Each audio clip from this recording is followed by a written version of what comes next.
And I did my little study on the Matthew 23, and then I realized, wow, what else is in this Matthew in Hebrew? It looks like nobody's studying it. It's been completely ignored by certainly by the academic establishment of the New Testament studies, and so I thought, all right, I could study this on my own, and I had started to do that, and as I was reading things, I realized I could see all this information, but I don't know what the questions are. I need someone who is coming at this text as, and I'll use the term a canonical text, right? I'm coming at the text like I could be reading Shakespeare, or I could be reading more like, the Dead Sea Scrolls. Right. Well, the Dead Sea Scrolls are, very important to me as a Jew. They're part of the ancient heritage of the Jewish people. They're written in the Hebrew language, but when I read the Book of Jubilees, it's not the Bible for me. Right. So I thought I need someone who, in order to do this with full integrity, I need someone who can read this as their text. Sacred text. Sacred. I'll use the word sacred text. Yep. That's what I was thinking for sure.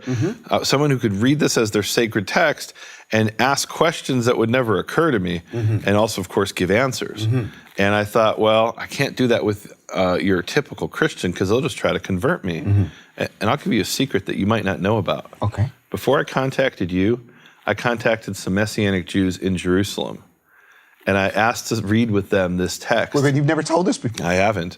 You actually contacted other people before you contacted me? Absolutely. Lama. And we tried studying the text with them. I tried studying the text with them, and there was no. It's hard to explain. It was like I was speaking to people who were in a trance. In that I'm like, okay, what does this mean? What are the different possible explanations? And all they could do is bam, bam, bam, conversion, conversion, conversion. And I'm like, no, I understand you want to convert me, but what did here's this man who taught these things 2,000 years ago, and this might be as close as we can get as a glimpse of what the original Hebrew would have been like, right? It's not the original manuscript, it's copies of copies, and it's been transmitted, but we can try to get a glimpse of some of the flavor of what he taught. And it was just conversion, conversion, conversion, conversion. And I'm like, well, this is going nowhere because we're not having a conversation. They're talking at me. We're not having a dialogue. Who can I have a dialogue with? And we were having these conversations trying to read the Gospel of Matthew. Oh, my goodness. It was like I was talking to robots because they were just spitting out these almost cliches to try to convert me.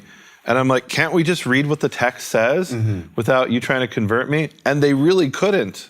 Now, I'm not saying that's all Messianics, but the folks that I was talking to, one of who I was actually friends with for a number of years before that, it was just maybe in their DNA in some way. And look, I understand they had this passion and love for Yeshua that they wanted, me to embrace as well, right? Okay, I understand that, and I can even respect that. But that's not why we got together. We got together to try to read and understand this text.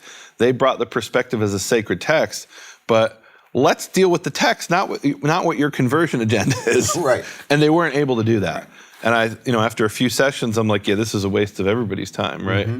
And that's when I contacted you, and I said, can we suspend one of the rules and study Hebrew Matthew together?